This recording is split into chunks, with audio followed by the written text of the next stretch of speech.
brought to you by Racquet Suite, the operating system for racket stringers. Hey everybody, today we are going to install an overgrip on a tennis racket. You're going to need a couple of things, an overgrip and a pair of scissors. Today I'll be using finishing tape as well. It's completely optional, but I just happen to have it with me today.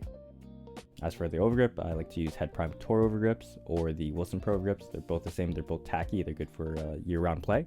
If you notice that your racket has some residue from your previous overgrip, don't worry about it, it's perfectly fine. We're going to start with the logo facing upright so that it's easier to follow along.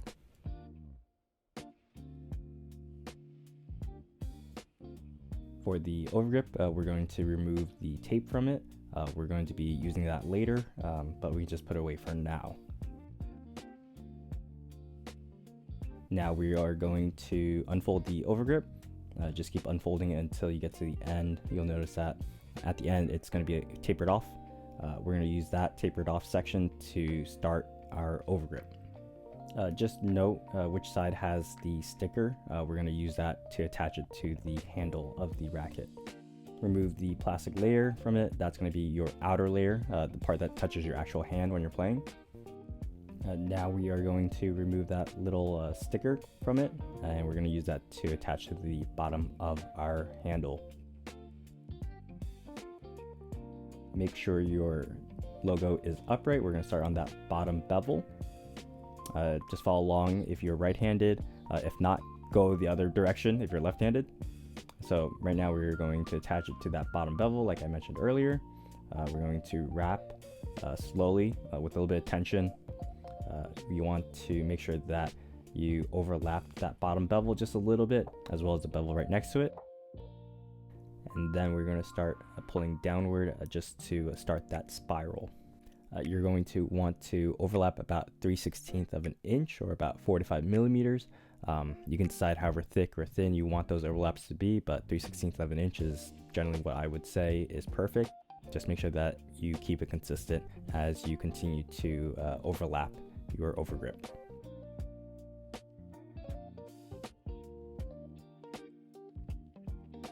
Remember to take your time if it's your first time. If you make a mistake, it's perfectly fine. We can go back and just rewrap it. It's not the end of the world. So yeah, just keep wrapping, keeping those overlaps nice and consistent.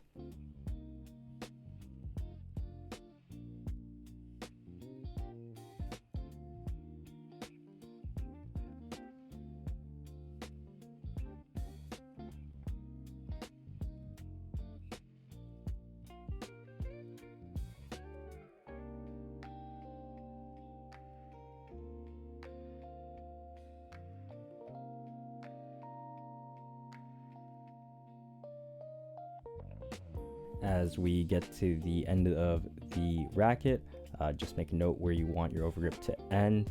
On my racket, I have a little indicator on the racket itself to tell me where to stop my overgrip. Here I'm going to use my thumb, but you can use a pen to mark the end. Now is a good time to grab your scissors. We're going to taper off the end to make it nice and pretty. Just follow along as I cut my taper.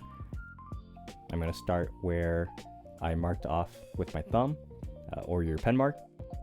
You're going to cut a long diagonal upward towards the throat of the racket.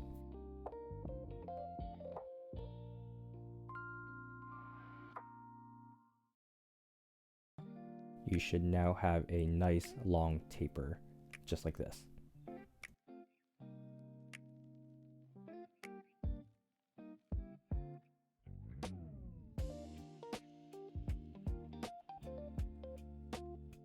Here's another look of how your racket should look so far with the overlaps and everything.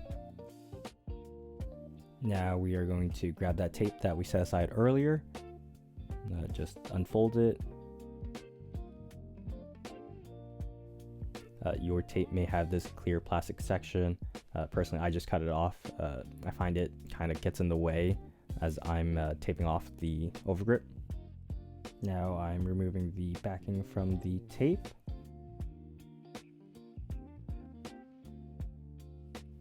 Generally, I apply about 3/4 of the tape on the overgrip itself, and then the remaining quarter on the racket. I'm going to make a quick jump cut over to the black finishing tape. I just happen to have it, so that's what I'm going to use. Again, I'm going to use about 3/4 of the finishing tape on the overgrip, and then the remaining is going to be on the racket.